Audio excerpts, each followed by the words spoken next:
සියලුම දෙනාට ආයුබෝවන්. ඔයාලට මතක ඇති සිනමා ඉතිහාසයේ සහ ටෙලිවිෂන් ඉතිහාසයේ බිහිවුණු දැවැන්තම ඒ වගේ ලෝක වටා මිලියන සංඛ්‍යාත ප්‍රේක්ෂකයන් පිස්සු වට්ටපු Game of Thrones කතා මාලාව.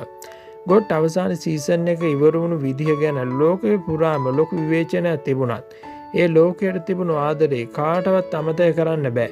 ඉතින් මේ ගොඩ් රසිකයන්ගේ පිපාසය නිවන්න 2022 අවුරුද්දේ අගභාගයේදී නිකුත් වෙලා 2024 වෙද්දී මුළු ලෝකෙම ආයමත් තමන්ගේ ග්‍රහණයට ගත්තු දැවැන්ත ප්‍රී-සීක්වල් එකක් හෙවත් පූර්ව ප්‍රබන්ධ කතා මාලාවක් තමයි House of Dragon Season 1 කියන්නේ. ඉතින් අද අපි මේ වීඩියෝ එකෙන් කතා කරන්න යන්නේ House of the Dragon පළමු සීසන් එකේ ඇත්තටම Game of Thrones වලට වඩා හොඳද? මේකේ තියෙන සුවිශේෂී දර්ශන මොනවද සහ මේ කතාවේ තියෙන දේශපාලන කුමන්ත්‍රණ කොයිතරම් දුෂ්ටද කියලා වීඩියෝ එක දිග වෙන්න පුළුවන්. මොකද මේ තරමට ගැඹුරු විචාරයක් ඒ නිසා වීඩියෝ එකට ලයික් එකක් දාලා අපිත් එක්ක එකතු වෙන්න. channel එක subscribe කරන්නත් අමතක කරන්න එපා. හරි දැන් අපි කතාව පසුබිම ගැන සරලව තේරුම් ගමු. කතාව ආරම්භ වෙන්නේ ටාගරියන් වංශයේ සාමකාමී පාලකයා වන විසේරිස් ටාගරියන් රජුගේ කාලයෙන්. විසේරිස් රජුට සියසුනට උරුමවන් කරන පිරිමි දරුවෙක් නැහැ. ඉතින් ඔහු තමන්ගේම එකම දිනය වන රෙටිනා ටාගරියන්ව තමන්ගේ පස්සෙන් එන සප්තමහා රාජධානියේ මීළඟ රජින විදියට ප්‍රකාශයට පත් කරනවා. ඉතින් හැබැයි වෙස්ටර්ස් ඉතිහාසයේ පුරාම කිසිම දවසක කාන්තාව රජකම් කරලා නැහැ. අන්නේ නිසා රජුගේ මේ තීරණය රාජ සභාවේ වගේම රටේ ප්‍රභූවරුන්ගේ ලොකු අකමැත්තක් තියෙනවා. ඉතින් කතාව සංකීර්ණ වෙන්නේ විසේරිස් රජු තමන්ගේ පළමු බිරිඳගේ මරණයෙන් පස්සේ රාජ්‍ය සභාවේ අග්‍රාමාත්‍ය වන ඔටෝ හයිටවර්ගේ දියණිය වන ඇලිසන්ට් හයිටවර් සමග නැවත විවාහ වීමත් එක්කයි. ඉතින් ඇලිසන්ට් කියන්නේ රෙනිරාගේ කුඩා කාලේ ඉන්න හිටපු ළඟම හොඳම යෙහෙළිය. හැබැයි ඇලිසන්ට් රජුට පිරිමි දරුවෙක්ව ජාතක කළාට පස්සේ මුළු රාජධානියේම දේශපාලන සිතිය වෙනස් වෙනවා. ඉතින් රෙනිරා සහ ඇලිසන්ට් කියන්නේ හොඳම යෙහෙළියන් දෙදෙනා තමන්ගේම දරුවන්ගේ සහ තමන්ගේ අනාගතය වෙන පසමිතුරන් බවට පත් වෙනවා. ඉතින් මෙන්න මේ පාන බලය ලබා ගැනීම අරගලය නිසා ටාගරියන් වංශය කොටස් දෙකකට බෙදෙනවා. රෙනිරාගේ පාසය බ්ලැක් විදිහටත් ඇලිසන්ට් සහ ඇයගේ පුත්‍රයාගේ පාසය ග්‍රීන් විදිහටත් හඳුන්වනවා. මේ දෙපිරිස අතරේ සියසුන වෙනුවෙන් සිදුවන බිහිසුණු මකරුන් යොදාගෙන කරන යුද්ධය තමයි ඉතිහාසයේ Dance of Dragon මකරුන්ගේ නර්තනය විදියට හැඳින්වෙන්නේ. පළමු සීසන් එක පුරාවටම අපිට දැක ගන්න ලැබෙන්නේ මේ මහා යුද්ධයේ පසුබිම සකස් වන ආකාරයයි. ඉතින් යාළුවනේ Game of Thrones වල වගේම House of Dragon කතා මාලාවෙන් තියෙන ලොකුම ශක්තිය තමයි මේ චරිතවල තියෙන සංකීර්ණභාවය. මේකේ කිසිම කෙනෙක් සම්පූර්ණයෙන්ම හොඳ නැහැ. ඒ වගේම සම්පූර්ණයෙන්ම නරක නැහැ. හැමෝටම තමන්ගේ පැත්තෙන් සාධාරණ හේතු තියෙනවා. ඉතින් මම මුලින්ම කියන්න ඕනේ පැඩි කොන්සීඩියන්ස් කරපු විසේරිස් රජුගේ චරිතය ගැන.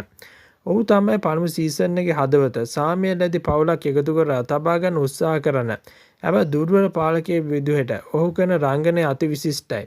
විශේෂයෙන්ම 8 වෙනි කොටසේ ඔහු අසනීපයෙන් වාරු නැතුව සියසුණු වෙත ඇදගෙන එන දර්ශනය සහ රාත්‍රී භෝජන සංග්‍රහ කරන කතා ප්‍රේක්ෂකයන්ගේ ඇස්වලට කඳුළු වුණ තරම් ප්‍රබලයි. ඉතින් ඒ වගේ මැටි ස්මිත් රඟපාන ඩේමන් ටාගරියන් තමයි මේ සීසන් එකේ ඉන්න බෑඩස්ම චරිතය.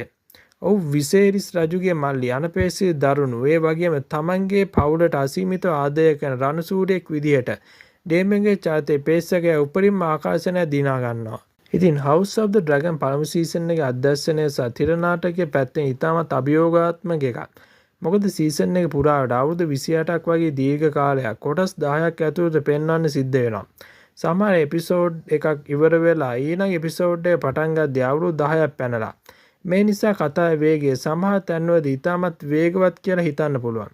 හැබැයි අධ්‍යක්ෂකවරු මේ කාල පැනීම් භාවිතා කරලා තියෙන චරිත අතර තියෙන වෛරය සහ දේශපාලන පටලැවිලි වයස්ගත වීමක් එක්ක කොයිතරම් දුරට උඩු දුවනවාද කියලා පෙන්වන්නයි. ඉතින් දැන් අපි හැරෙමු මේ කතාවේ නමටම ගැලපෙන මේ කියන සැබෑ තරුව පැත්තට. ඒ තමයි මකරුන්. Game of Thrones එකේ අපිට දකින්න ලැබුණු ඩැනේරිස්ගේ මකරුන් තිදෙනා විතරයි. හැබැයි House of Dragon පළමු සීසන් එකේ විතරක් අපිට වෙනස්ම හැඩතල වර්ණ සහ පෙනුම් වල තියෙන මකරුන් 10කට වඩා දැක ගන්න ලැබෙනවා. ඉතින් මෙහි ඉන්න දැවැන්තම සහ වයස්ගත මකරා වන වාගාර්ගේ පෙනුම සහ ඇයගේ භයංකරත්වය CGI සහ VFX තාක්ෂණයේ උපරිම මට්ටමකින් නිර්මාණය කරලා තියෙනවා.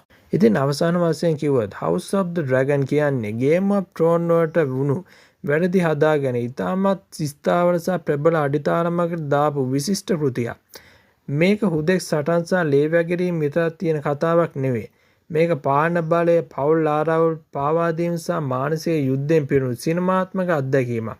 ඔයාලා තාමත් මේක බලන්න නැත්නම් අනිවාර්යයෙන්ම නැරඹිය යුතු සුපිරිම කතා මාලාවක් විදිහට මම මේක නිර්දේශ කරනවා. ඉතින් ඔයාලා House of the Dragon බලලා ඉවරද? මේක ඔයාලා වඩාත්ම කැමති බ්ලැක් ස්පාර්ක්ස්යෙන් නැත්නම් ග්‍රීන් ස්පාර්ක්ස්යටද? ඔයාලගේ ප්‍රියතම මකරා කවුද? පල්ලෙහා තියෙන කමෙන්ට් සෙක්ෂන් එකේ ඔයාලගේ අදහස ලියන්න.